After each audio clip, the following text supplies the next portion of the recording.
like you're watching your story. While there are more questions than answers, the much-awaited probe into the Bank of Lisbon fire in the Johannesburg CBD is still underway.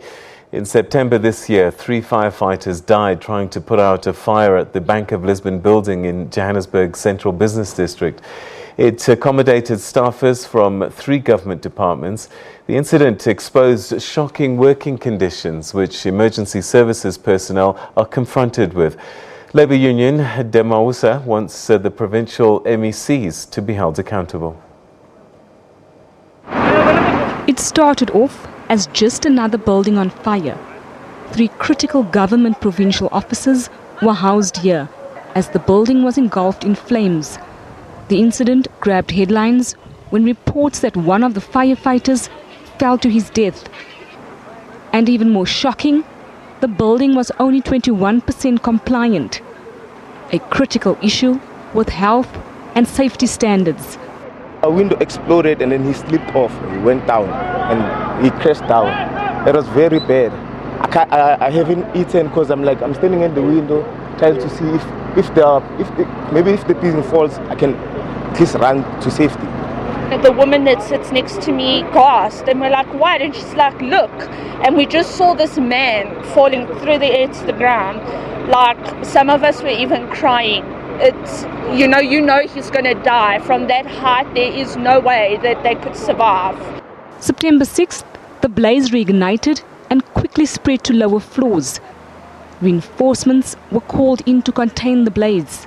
Indeed, the buildings were found not to be compliant, particularly the Bank of Lisbon, and that we have received a report just last week. And let me also just indicate that there are other 8 buildings. By now, the fire had claimed 2 more victims. We are no longer going to be able to listen to your instructions. At a memorial service, working conditions for firemen took center stage. World-class city. I'm coming to compliance. Each fire station must supposed to have 2 fire engines.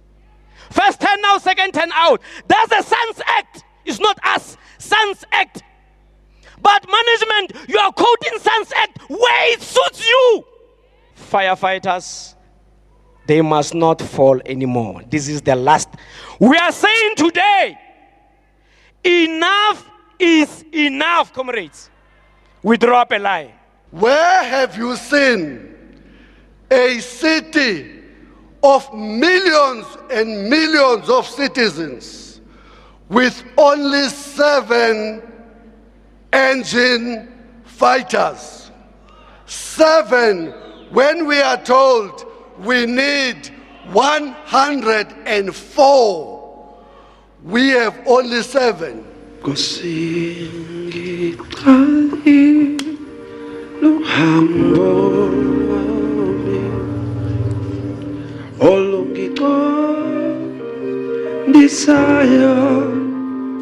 At a moving funeral service of one of the fallen firefighters, 28-year-old Simpiwe Marupana was described as a vibrant, passionate worker who gave selflessly.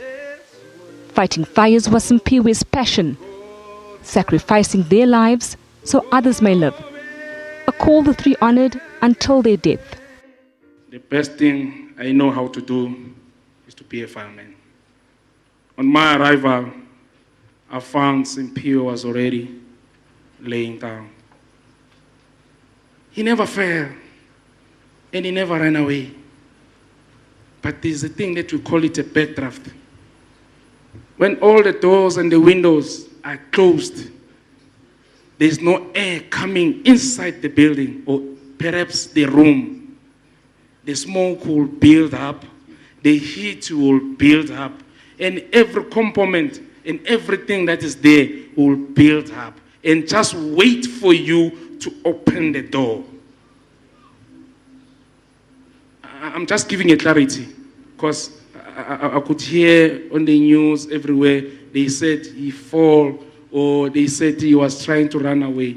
No, but what happened, it was a backdraft that just took him out of the window. He never ran away. Please, let's have a clarity on that. The findings of the various investigations is still far from being released, but when it finally comes out, it will likely take center stage next year.